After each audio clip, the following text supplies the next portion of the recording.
ऋग्वेद के तीसरे मंडल के 61 सूक्त का तीसरा मंत्र है, जिसके ऋषि विश्वामित्र है, देवता उषस यानी उषा देवी है, छंद त्रिष्टुप है और कुल मंत्र 7 है। मंत्र इस प्रकार है। उषा प्रतीचि भुवनानि विश्वा उद्वा तिष्ठस्य अमृतस्य केतु समान अर्थम चरणीयमाना चक्रमिव नवस्य अववृत्स्व।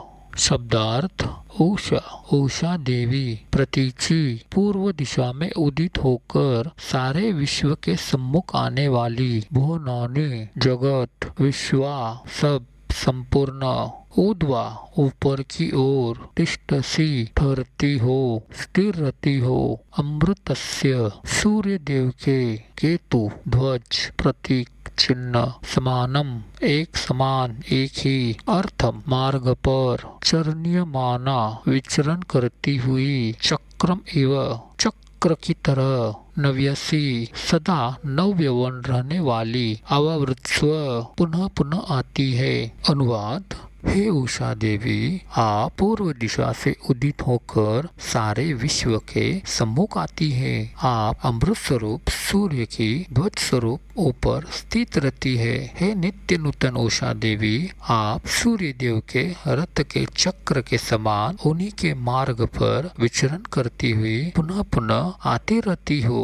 स्पष्टीकरण। यहाँ उषा देवी की स्तुति में कहा गया है कि पूर्व दिशा से उदित होकर प्रथम उषा देवी सारे जगत के सम्मुख आकर दर्शन देती है। यानी सूर्य देव का रथ जब पूर्व दिशा से उदित होता है तब उस रथ के ध्वज के प्रथम दर्शन होते हैं और वह ध्वज उषा देवी है जो सूर्य देव के रथ के आगमन का पूर्व संकेत देती है। इसलिए सूर्य देव की रथ की ध्वजा होने के कारण जो सूर्य देव के रथ के चक्रों का मार्ग है वही उषा देवी का भी मार्ग है और उसी दिशा से सूर्य देव के रथ के उगम के पूर्व उषा देवी का दर्शन होता है। सूर्य देव का रथ हर दिन बार बार प्रकट होता है, इसलिए उसकी ध्वज स्वरूप उषा देवी हमारे सामने अपने नित्य नवीन स्वरूप में हर दिन बार बार प्रकट होती है।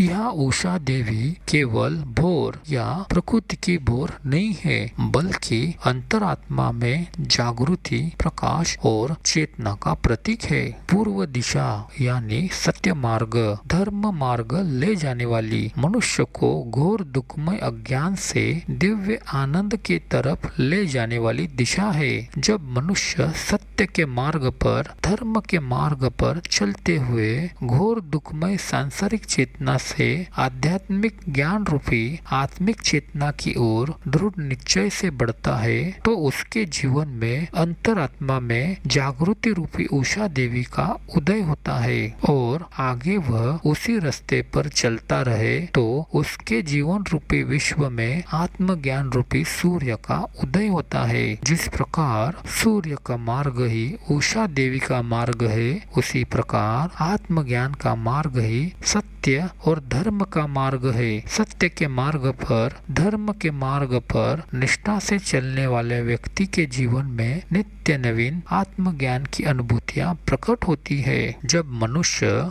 ऐसा आचरण करता है तो उसे वास्तविक ज्ञान प्राप्त होता है। इसका वर्णन भगवान श्री कृष्ण भगवद गीता के 13वें अध्याय के 8वें श्लोक से लेकर 12वें श्लोक तक करते हैं। वे कहते हैं, विनम्रता, दंभहीनता, अहिंसा, सहिष्णुता, सरलता, प्रामाणिक गुरु के पास जाना, पवित्रता, स्थिरता, आत्म संयम, इंद्रिय तृप्ति के विषयों का परित्याग, अहंकार का अभाव, जन्म, मृत्यु, वृद्धावस्था तथा रोगों के दोषों की अनुभूति, वैराग्य, स्त्री, पुरुष, बच्चों और घर संपत्ति आदि वस्तुओं के प्रति अनुराग रहित होना, अच्छी तथा बुरी घटनाओं के प्रति समभाव, मेरे प्रति निरंतर अन्योन्य भक्ति, एकांत स्थान में रहने की इच्छा, लौकिक समुदाय के प्रति विमुखता, आध्यात्मिक ज्ञान में स्थिरता तथा परम सत्य की तात्विक खोज, इन सबको मैं ज्ञान घोषित करता हूँ